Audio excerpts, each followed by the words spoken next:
So I think that Cole finding himself and just wanting to be himself has helped out his ability.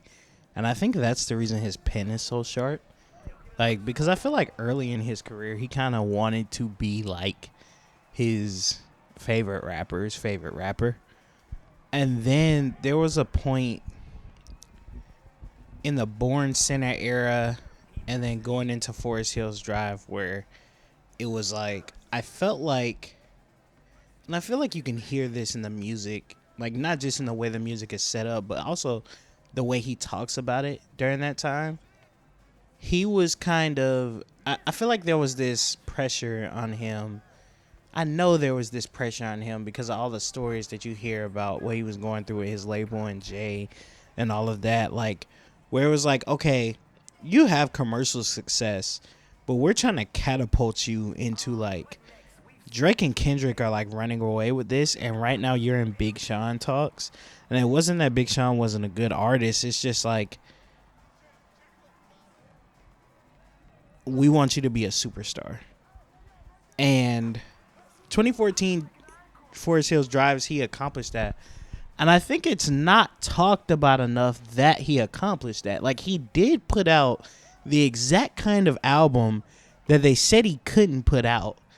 And he did it with no features. And, that became a meme back in the day. But it's like, that was genuinely very impressive. I think the reason that it gets overlooked is because directly after that, he goes into this very weird portion of his career where it's like, okay, you put out For Your Eyes Only. It's fine, but most people don't think it's that good. KOD I thought was trash, and a lot of his time was disproportionately spent on trying to build up the artist in Dreamville. And I think it was like that because he talked about it a lot in the music at this time. I do genuinely think Cole wanted to retire from rap. I genuinely think that the reason he was so focused on Cos, Boz, JID, Ari Lennox was because he was genuinely trying to transition out of being an artist. And I think maybe the reason that we had that big gap from Return of the Dreamers 3 until the off season was because I think Cole just sat down for a little while. And I think the pandemic probably actually did him wonders to be able to sit down for a little while and consider where he was going and what he wanted to do. And I think he came out of it his best self. Because since then, his pen has been out of this world, dude. He has, like, I didn't like Might Delete Later, but I look at that more of like a Return to the Dreamers. That's more of like a collab project to me. It's not really a solo thing. Whenever Cole is on a solo thing or whenever he's doing like a guest verse where it's like he's the featured rapper, he like I can't find that many where he's just been terrible. Except like Grippy. That song sucks. But most of the time he brings it and he's freaking awesome. And so after the whole thing with the beef, I mean, we were all upset. But I've been on my own journey with God. So, as I'm learning about the Bible, as I'm learning about the story that he's played out through humankind, the story of the Most High and his Son, and how it all connects back to human history, I see things from a different lens, and it's made me understand some of my favorite artists a little different, especially when they talk about it. And I think you can see that with Cole, where it's like he's going on that journey of a lot of the stuff that I've done in my life, a lot of the stuff that we do as human beings is BS, and not saying that I don't feed into it, Not saying that I don't still feed into it, but when I see it, whether it be in myself or in other people, it's like, nah, bro, I don't want to go down that road. And I think that's what it was with the beef, where it was like, I don't think he really wanted to go at Drake or Kendrick. I think he kind of caught him off by surprise, and he was gonna do it, to feed into it. And I think, like, most people look at it cynical. They're like, "Oh, he saw the reaction. And he was like, no, I don't want to do that." I don't think that was it. Because Kendrick would have popped back out and said something, and Cole would have came. But Cole got a whole bunch of calls, and I mean, Joe Budden told us, Cole himself told us, Absol, Daylight, Q told us. Everybody told us that they called Cole, and told him, nah, stay out of that. And I don't know if Kendrick told him directly, but somebody told him that they felt like he was picking sides. And he addressed that on Poor Antonio. He was like, "Hi, come on now. Picking sides? Come on now, bro. Be serious." And it's one of those things where it's like, I understand why he backed out. So, I'm not one of those people that's going to tell you, nah, I don't never want to hear what you got to say again. Or, I saw people talking about, some dude was talking about, I'm so tired of Cole rapping about how good he raps. It's like, nigga, so you're tired of rap then? You're tired of rap? What are you talking about? I don't know. I think some of the takes from people have been weird. I thought that Port Antonio was one of Cole's best songs in years. Seriously. I get it, the sample is overdone, but the song itself, what he was talking about, it's not nothing that you haven't heard him talk about before, but keeping it on good subject matter, addressing the things that had gone on in the past year, and doing it at that proficient of a rap level, I thought was amazing. And then the guy comes out with Clouds and says that this is just something he penned randomly and he had sitting there, and he was just like, "Oh, I got a blog, I can just put it out." And it's like, so this is just what you do in your free time? You just rap like this? You just rap at this level off a random snap? And it's like, see, that's what I'm saying. His pen is crazy, bro. And it's one of those things where I think you see, I'm a storyteller. I like to look at the context surrounding things and what story they're telling. And the story with Cole is somebody that was always, always, always a gifted lyricist. Awkward socially, trying to fit in, stuck between not necessarily black and white, but black and white in a metaphorical sense of, I'm kind of an introverted, nerdy type of guy, but I come from this neighborhood where it's if you want to fit in, you got to be seen a certain type of way. You got to act a certain type of way. You got to adopt some mannerisms. And some of these mannerisms, it's not even that I don't want to adopt. I do think some of this stuff is fly.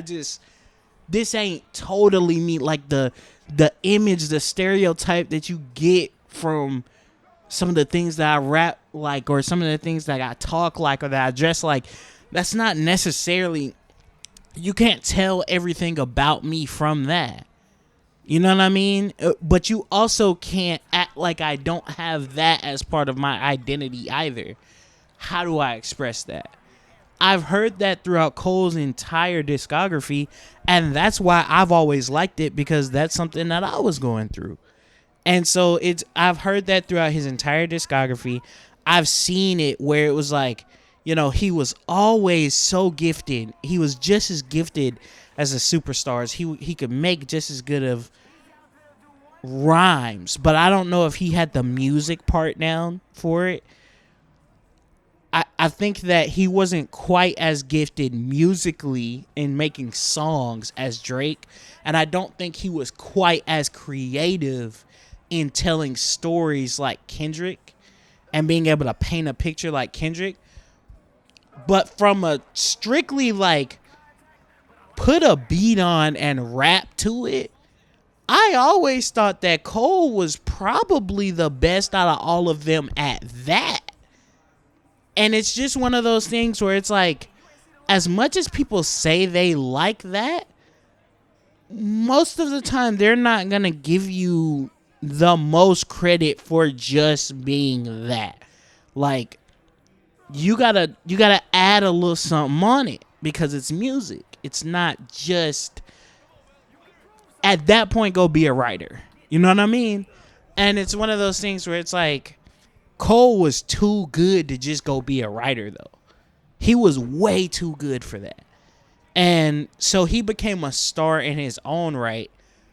But that's why I guess I don't necessarily like 2014 Forest Hills Drive as much as everybody else, because I thought if you're talking song making, if you're talking writing, and if you're talking creativity, I don't think there's that much of a gap between Born Sinner and Drake or Kendrick's best work. I think that album is amazing. I think that was the album where it's just like, how do you guys look at this and not see what was right here? How do people dislike this album if you like J. Cole? I don't understand. If you like hip hop, how do you dislike this album? Like, what is not here? And I like, as much as I'm confused by that, I understood why he had to pivot in that other direction. Because after that album, it was like, well, maybe Cole's just not that guy. And then, like I said, he comes out with 2014 Forest Hills Drive, and it works. And it works, but it's like, I think part of the reason that he was leaning into, like, the retirement angle was, like, it worked, and it's like, but that was exactly the kind of shit that it was like, it seemed like he was trying to avoid when you make Let Nas Down. You know? Like, and followed it up with 2014 Forest Hills Drives. It didn't quite work. I meant not 2014 Forest Hills Drive. With For Your Eyes Only, it didn't quite work. And then there was this kind of spiral. It was like this weird era where it's like, he gets on DJ Khaled's album and it's said it all I can say now, I play with thoughts of retirement. You know what I mean? And it's that's a very weird part of his story. But it's because, like, I feel like the parts of him that were so dope were kind of getting, like, overlooked or not talked about enough, or like we were trying to compare him to his peers rather than appreciate what he was. Because that's why we love the warm up. That's why we love the come up. That's why we love Friday Night Lights. Because you turn it on and you could just turn it on and it's like rap, rap, rap, rap, rap. And it's just high level rapping. And so when Off Season came out, I remember telling my friends, I was like, because one of my friends that I was talking to, he wasn't he's not as big of a J. Cole fan as I am. So, like, you know, he knows music, but like he wasn't into it as early as I was. So I'm telling him, like, this is that J. Cole y'all been hearing for the past like 6 years. That was bullshit. This is the J. Cole I know from like Friday Night Lights. This is young J. Cole rapping again. And he listened to it and he was like, damn, if this is what it's like, then I understand why you fuck with it. And I'm like, yeah, like that's what I love. You know, like that's what I love. And like I said, I think that came after the pandemic. It was one of those things where he had time to sit down and consider where he was going. And the reason we get Port Antonio and the reason we get Clouds and the reason we get the Johnny P's Caddy verse, even though I think y'all overrate it slightly, I do like that verse. The reason that we get Cole and Yachty coming at your neck, you know what I mean? Like, the reason we get that is because Cole found himself. And he accepted, you know what? Regardless of what I've done, what I haven't done, what they said, what they haven't said, I'm a superstar. I'm selling out arenas, bro. Like, I can go on and I went diamond with 2014 Forest Hills Drive. Like, I did it. I did. They asked me to do it. I did it, and I became a megastar because of it. I'm a A-list celebrity. I am stamped in this game. They told me to do it, and they told me that was gonna get me stamped. And then it's like, I did it, and I'm stamped. And it's like, but at what cost? And it was like, I'm gonna refocus. I'm gonna be who I want to be. I'm gonna rap how I want to rap. I'm gonna put out the music that I want to put out. And I'm not going to let anybody tell me to do that again, because I could have gotten there without that. And I think that was true. I thought Sideline Story was good, but I didn't think it was as good as Born Sinner. I thought the album that he gets that credit for is 2014 Forest Hills Drive. To me, the album where he actually proved it to me as a hip-hop fan was Born Sinner.